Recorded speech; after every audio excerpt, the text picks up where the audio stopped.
Salut à tous, très content de vous retrouver pour cette vidéo et avant de commencer l'information en elle-même, je tenais à vous dire merci car on est bientôt 20 000 sur la chaîne et si ce n'est pas encore fait, vous pouvez nous rejoindre pour m'aider à arriver aux 20 000 avant le 31 décembre, date que j'ai fixée comme échéance pour arriver à ces 20 000. Mais vraiment, du fond du cœur, je vous remercie énormément. N'oubliez pas aussi que ce genre de petite information ne sera plus diffusé à partir du 1er janvier 2021 que sur ma deuxième chaîne, Crime with Bear Crime, dont je mets le lien dans la description de la vidéo. Vous pouvez dès à présent m'y rejoindre. Je mets déjà quelques petites vidéos sur cette chaîne.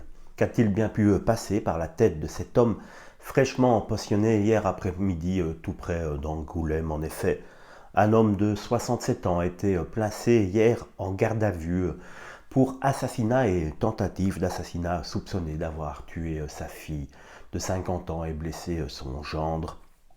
C'est vers 13 heures que le drame est arrivé. Cet homme a en effet tiré avec un fusil de chasse sur sa fille, la tuant malheureusement d'une balle dans la tête alors qu'elle se trouvait elle dans sa voiture près de son domicile à Gara, une commune à l'est d'Angoulême, a précisé, on l'apprend par la procureure Stéphanie Awin, à un correspondant de l'AFP. Son compagnon qui était à côté d'elle dans la voiture a également été touché au thorax, rapidement lui pris en charge au centre hospitalier d'Angoulême. Ses jours ne sont plus en danger, on l'a appris dans la journée, toujours d'après la procureure en charge de l'affaire.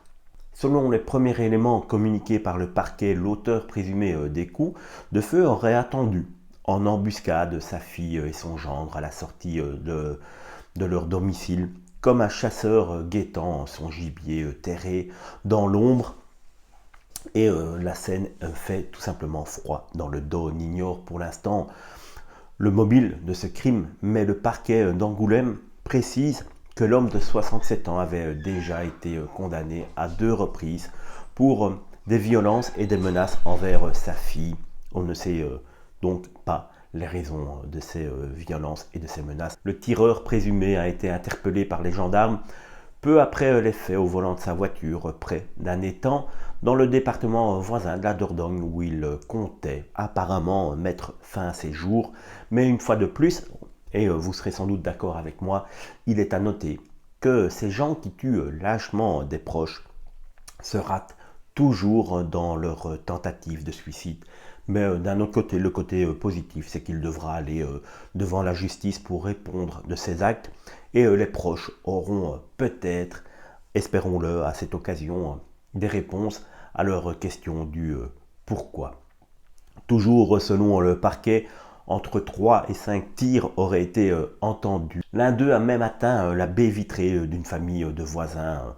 2 enfants résidant dans cette maison ont été choqués et donc ont été pris en charge au centre hospitalier Camille Claudel de la Couronne. Mais heureusement, ils n'ont été que choqués, pas touchés par la balle perdue. On le voit, on aurait pu avoir encore un drame bien plus important que ce qu'il est déjà maintenant. Voilà pour l'information courte, comme je vous l'ai dit, qui sera à partir du 1er janvier diffusée sur mon autre chaîne. Donc n'hésitez pas à venir vous y abonner. Et n'oubliez pas, prenez bien soin de vous. Salut!